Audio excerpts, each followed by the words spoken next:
Plena liberdade e compaixão é Fortaleza. Salve, galera tricolor, estamos chegando aqui no Pit News. Olha só, hein? Siga o Pit News no Instagram. E também, se liga, hein? Vamos fazer as inscrições no Pit Esquadrão, canal da alegria, canal da magia, canal que fala as coisas do Esporte Clube Bahia, bicampeão brasileiro no YouTube. Partiu Maceió, a galera do Esporte Clube Bahia, já, claro, em Maceió, para o compromisso de amanhã pela Copa do Nordeste, o quarto jogo do Bahia na competição, e evidentemente que a equipe do Esporte Clube Bahia tem aí uma gordurinha para queimar, porque afinal de contas a equipe tricolor ainda está no débito de 2 jogos contra Confiança e Ceará, né? Isso tudo por conta do ótimo calendário, entre aspas, que nós temos, né? Então, a situação é essa do Esporte Clube Bahia e o time será alternativo. Deu para sacar aí nas imagens que tem jogadores da base, que tem jogadores do banco de reservas e pouquíssimos ou quase nada de titulares. Bom, o único treinamento eu posso dizer que aconteceu hoje sim, pela manhã no CT Evaristo de Macedo, depois da ativação física e técnica no campo número 2. No campo número 1, a parte do elenco trabalhou exatamente a situação tática com Rogério Ceni. Os outros, no outro gramado, efetuaram um trabalho técnico com regras de passes e finalizações. Os titulares contra o Vitória, após justamente essa primeira parte, eles deixaram o treino e foram para o descanso.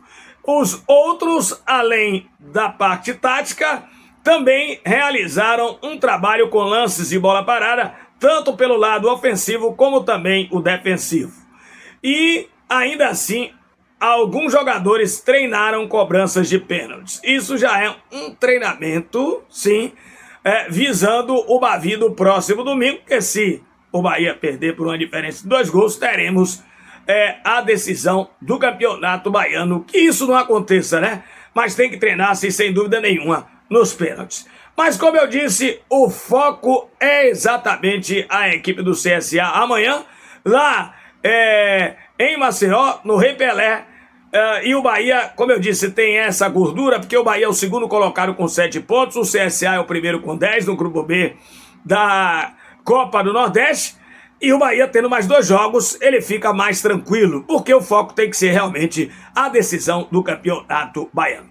O Ademir ficou na academia, mas pelo que disse o próprio Rogério Ceni na coletiva do último domingo pós o Bavi, esse atleta não preocupa para o jogo do estádio Manuel Barradas. É isso? Então, ficaremos na expectativa.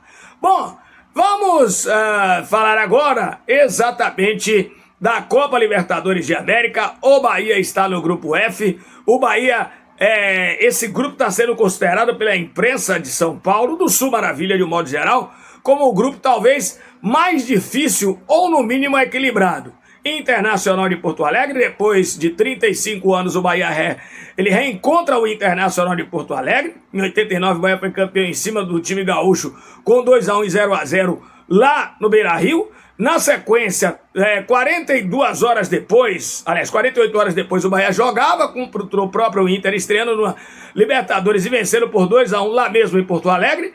Fez uma campanha espetacular na fase de grupo, sendo o primeiro do seu grupo, que tinha o Internacional, tinha time da Venezuela e etc. E aí, a parte do mata-mata ele passou, sim, nas oitavas, e nas quartas de final ele ficou no meio do caminho com o próprio Internacional naquele jogo fatídico, que é uma piscina do lado da Arena Fonte Nova, em um dos lados do campo, e o seu Arnaldo César Coelho não quis adiar o jogo para mais um dia, e o Bahia terminou sendo prejudicado. Teve aquela famosa bola do Charles na poça, que ela ia entrar, Mas o fato é que agora o Bahia tem essa oportunidade de pegar o Internacional. O grupo tem, além do Internacional, o Atlético Nacional de Medellín da Colômbia, que é um time campeão de Libertadores, e o Nacional de Montevideo do Uruguai. Vamos ouvir o que disse aí o Cadu Santoro, o homem do futebol do Bahia, sobre exatamente esse grupo e, claro, essa nova fase do Bahia na Libertadores de América. Libertadores é o do Bahia, BBMP, como gosta de dizer a torcida do Tricolor. Muito bem-vindo, Cadu Santoro, diretor executivo de futebol do Bahia, gentilmente nos atendendo aqui na Cazé TV. Gente, o grupo F daquilo que você pensou. Nacional do Uruguai, o Inter e o Atlético Nacional, e aí caiu o Bahia. Aí porque alguém pode perguntar, ué, mas o Bahia com time brasileiro? Pode, porque o Bahia veio da fase prévia, eliminou o Boston River, tinha essa possibilidade.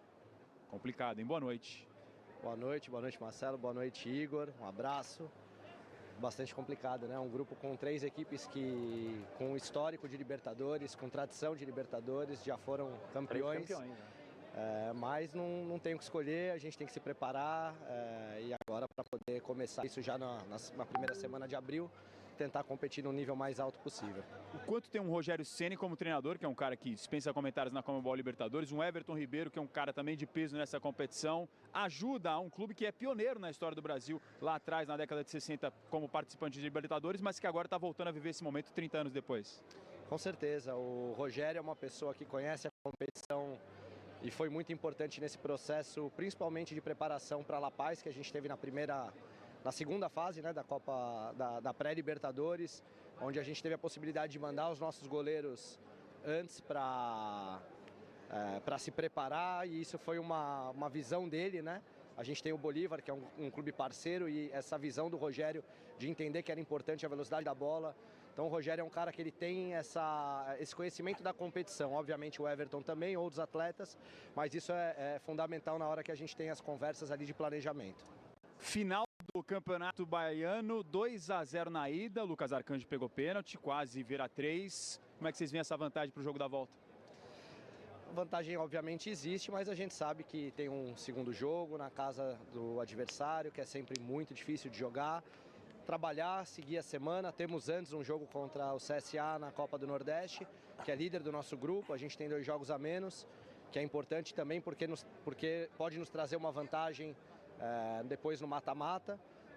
Primeiro pensar no CSA na quarta-feira, depois obviamente trabalhar para o jogo do segundo jogo da final do Campeonato Baiano. 3 nordestinos aqui no evento da Comebol no Paraguai, 2 na Libertadores, o Bahia e o Fortaleza, o Vitória na Sul-Americana, a força do futebol nordestino aparecendo. Agora, para quebrar esse clima que tá muito sério para ser Cazé TV, Igor, só contar uma resenha de bastidor que é boa. Bavi, clássico histórico, gigantesco, os dirigentes estão aqui, né? O Cadu está aqui representando o Bahia, o Fábio Mota, presidente do Vitória do Colossal, também está presente aqui. Aí a torcida fica naquela rivalidade, mas os caras, claro, sentam na mesa, tem resenha de bastidor. Como é que é sentar com o rival, mas também tem a cordialidade, estão na mesma mesa, tá tudo bem no Bavi ali na resenha do jantar? Pior que, Marcelo, hoje o jogo acaba ontem e hoje, 5 da manhã, a gente estava no mesmo voo. A gente ainda teve o azar do nosso voo ser cancelado, a gente teve que ser remarcado. Viemos juntos no voo, eu, Felipe, o Maneca, que é o diretor de futebol, o Fábio. Obviamente que existe a rivalidade, ninguém quer perder, mas existe o respeito, a gente sabe que também as duas equipes competindo num nível alto é importante para o estado, para o desenvolvimento. Então, claro que a rivalidade, ninguém quer perder, mas existe sim uma boa relação. Ô Igor, eu sei que você quer falar, eu queria ser uma mosquinha pra ver como é que foi essa resenha na mesa do jantar do Bavi, do Cadu, do Fábio Mota. Eu tava nesse voo, mas não consegui pescar nenhuma resenha, Igor. Pô, e olha que a tua orelha não chega a ser pequena não, né? Dá pra ter captado, né? Alguma coisa aí, o Marcelo Razão. Mas eu mando um abraço pro Cadu aí, né? Que saudade do Cadu, né? Que tá fazendo esse trabalho legal pra caramba aí no Bahia. Mas esse voo deve ter sido, cara, ainda mais difícil, porque foi um jogo polêmico, cara. Né? O primeiro jogo do Baiano, né, da decisão do Baiano foi polêmico. E aí, Cadu, a informação que a gente tem hoje é que o Vitória, né, enviou uma representação à Federação Baiana de Futebol, né, contrária à atitude da arbitragem, né, que estava na figura do Rafael Klein e do Rodrigo Nunes de Sá no VAR, da não expulsão do Everton Ribeiro. Né? O Bahia tem essa vantagem de 2-0. O lance foi no final do primeiro tempo do Everton Ribeiro, uma hora de discussão, ter sentado a cabeçada ali no Neres. A minha dúvida é para o jogo da volta agora, né? Porque existe pressão, né? A arbitragem é sempre um tema muito sensível em todo lugar, em todo estadual. Qual o posicionamento do Bahia, né? Obviamente está ligado em tudo que está acontecendo também. E a opinião sobre o lance, agora já toda a preparação para o próximo jogo.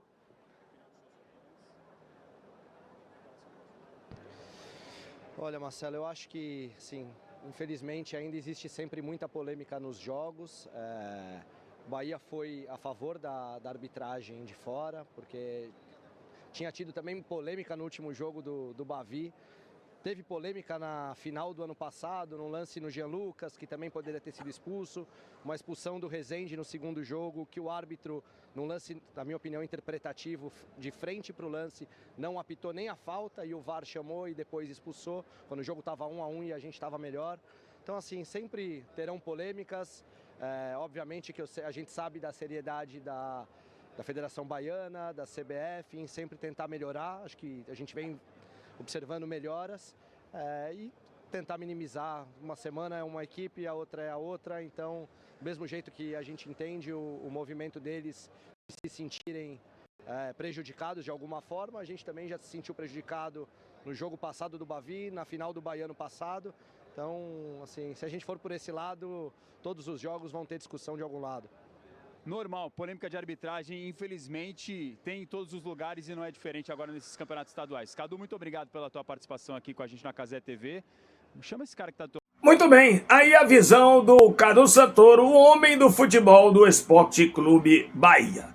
Olha, o Bahia perdeu esta tarde do Joia da Princesa pela Copa do Brasil Sub-17, a sua segunda fase, a partida de ida diante da equipe do Fortaleza por 1-0. E terá que no próximo jogo, lá em Fortaleza, vencer por uma diferença de 2 gols para conseguir a classificação para a terceira fase. Se empatar ou perder, evidentemente que estará fora, mas se ganhar por uma diferença de 1 gol, teremos a decisão nas cobranças dos pênaltis. É isso aí, galera! Estamos juntos mais uma vez pedindo a vocês para que sigam Pit News no Instagram e evidentemente que façam as suas inscrições no Pit Esquadrão, canal da Alegria da Magia, que fala as coisas do Esporte Clube Bahia, bicampeão brasileiro no YouTube. À noite tem live, hein? Tem 22 horas, 10 horas da noite, estaremos aqui com uma live no Pit Esquadrão falando tudo sobre o bicampeão brasileiro. Por enquanto, fui!